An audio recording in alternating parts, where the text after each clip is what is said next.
మీ car డ్రైవర్కి హైదరాబాద్లో వివాహం జరిగితే కూడా మొత్తం మంత్రివర్గం అంతా మంత్రులంతా చాలామంది మంత్రులంతా వచ్చారు. ఒక డ్రైవర్కి పెళ్లి చేస్తే అంతమంది మంత్రులు వచ్చారంటే ఆయన స్థాయి ఏపాటిది?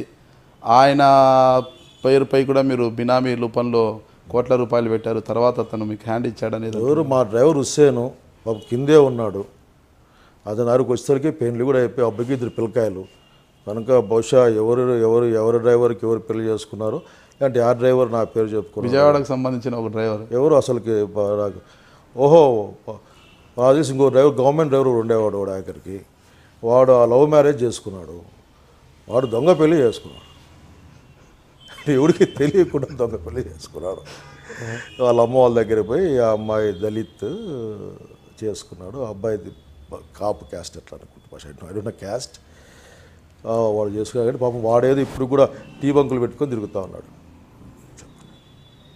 మీరు మంత్రిగా ఉన్న సమయంలో తాడిపత్రి నుంచి అనంతపురం ఈ 4 లైన్స్ రోడ్స్ వివాదంలో అంటే జసి ప్రభాకర్ రెడ్డి వాళ్ళకి వస్తే పర్సంటేజ్ విషయంలో మీకు పొంతన రాకపోవడంతో అసలు అది కుదిరేంత వరకు కూడా రోడ్డు పనులు జరగనీయకుండా మీరు మంత్రిగా అడ్డుకున్నారనేది కూడా అప్పట్లో విమర్శలు వచ్చాయి. పేపర్లు కూడా వార్తలు వచ్చాయి. నేను చూశాను వాటిని. ఆఖరికి ఏం చెప్పేందంటే నా ప్రాంతంలో జరిగే పనిలో చిన్న చిన్న పనులు ఉంటాయి. ఏమైనా ట్రాక్టర్లు ఈక్టర్లు మన్ను గిన్నె ఇటువంటి అవి మా వాళ్ళకి ఇమ్మని నేను డిమాండ్ చేశాను. స్థానికంగా ఉదాహరణకు ఒక సిమెంట్తో కట్టే ఒక స్ట్రక్చర్ని వేరే వాళ్ళకి ఇస్తారు, అది మా వాళ్ళకి ఇంటి కట్టుకుంటారని చెప్పి ఇటువంటివి తప్పనిస్తే మిగతా అంశాలు ఆ రోజు నేను మంత్రిని.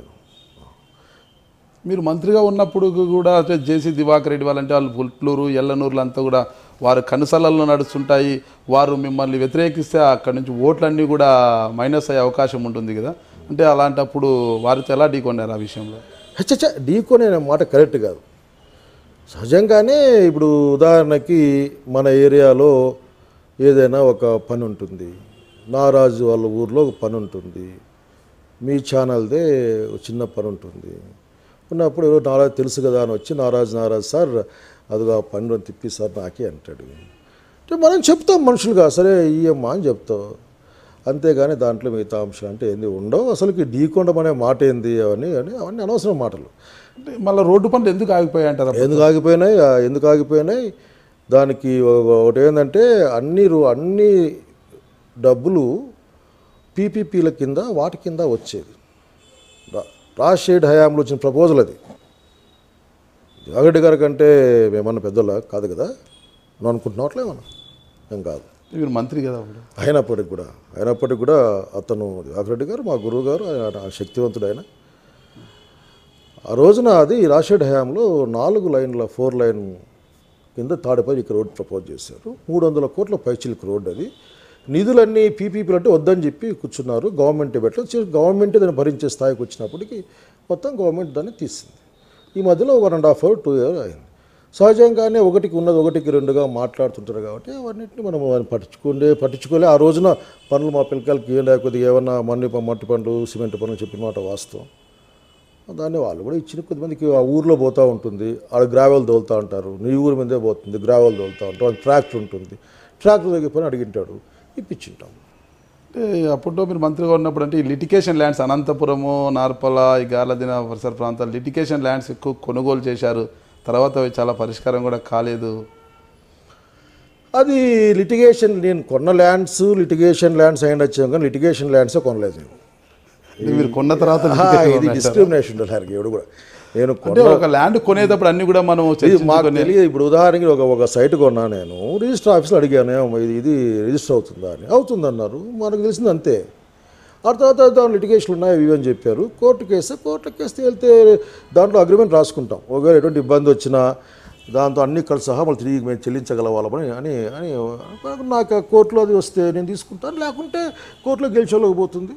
నాకు అమ్మిన వాళ్ళ దగ్గర అయ్యా నాకు ఇది పోయింది, ఇదంతా ఎవ్రీథింగ్ కొన్నవి ఏవైనా అన్నిటిని కూడా ఆల్రెడీ చూపించిండేటివి కాబట్టి అన్నింటినీ కాబట్టి ఇబ్బంది ఏం లేదు. దాంట్లో పెద్ద నాకు అవన్నీ పెద్ద పట్టింపు ఉండవు. ఎందుకంటే పట్టింపు అనేది కాక మీరు మంత్రిగా ఉన్నారు, ఒక ల్యాండ్ కొనేటప్పుడు క్షుణ్ణంగా అన్ని చూసుకున్న తరువాతే కొంటారు ల్యాండ్. నారాజు ఇంకా దెబ్బ తగిలినట్లేదు. నారాజు పాపం ఆఖరికి మనం తెలిసిన గవర్నమెంట్ సిస్టంలో రెవెన్యూ వాళ్ళని రిజిస్టర్ ఆఫీస్ అడుగుతాం, ఏమయ్యా ఈ నారాజు భూమి అమ్ముతా అని చెప్పినాడు, ఈ భూమి నారాజు పేరు మీద ఉందా లేదా? నారాజు పేరు ఉంది సార్, అది చెల్లుతుంది. సరే నారాజు తీసుకో అని తీసుకుంటాం. నారాజు ఏందో చేసి నాకెట్లా తెలుస్తుంది? మళ్ళీ తెలుస్తుంది అక్కడికి కదా. అప్పుడు నేను నారాజు అడతాను, నారాజు ఇది పరిస్థితి అంటాను. అప్పుడు నారాజు ఏమంటా అంటే నేను సెటిల్ చేస్తా అంటాడు. కోర్టులో కేసు వస్తే నడవనివ్వండి, వదిలేస్తామంతే. ఇక్కడ రాష్ట్రానికి ఇంత న్యాయం చేసింది మీరే చెప్తున్నారు కాంగ్రెస్ పార్టీ అంటే, మీది కంఠ శోషగానే మిగిలిపోయింది. అప్పుడు ఎన్ని ఉద్యమం చేసినా, ఎంత మీరు నెత్తి కొట్టుకున్నా కూడా కంఠశోషగానే మిగిలిపోయింది. ఇంత అన్యాయం చేసిన కాంగ్రెస్ పార్టీలో మరి తిరిగి ఎందుకు మీరు కొనసాగుతున్నట్లు? ఎంత చక్కటి ప్రశ్న వేసారు. ఆఖరికి న్యాయం చేసిన పార్టీ చెప్పు పోయేస్తా అట్లా ఒకసారి. న్యాయం చేసిన పార్టీ ఏ విధంగా న్యాయం చేసిందంటారు? ఈ రాష్ట్రాన్ని 2 భాగాలుగా చెయ్యండి, 2 కళ్ళు నాకని ఇప్పటికీ చెప్పుకునే చంద్రబాబు నాయుడు పార్టీ. అసలు నాకు ఆశ్చర్యం ఒకడే ఉంటే, విభజనవాదులు గెలిచారంటే బాబు ఈ రాష్ట్రంలో.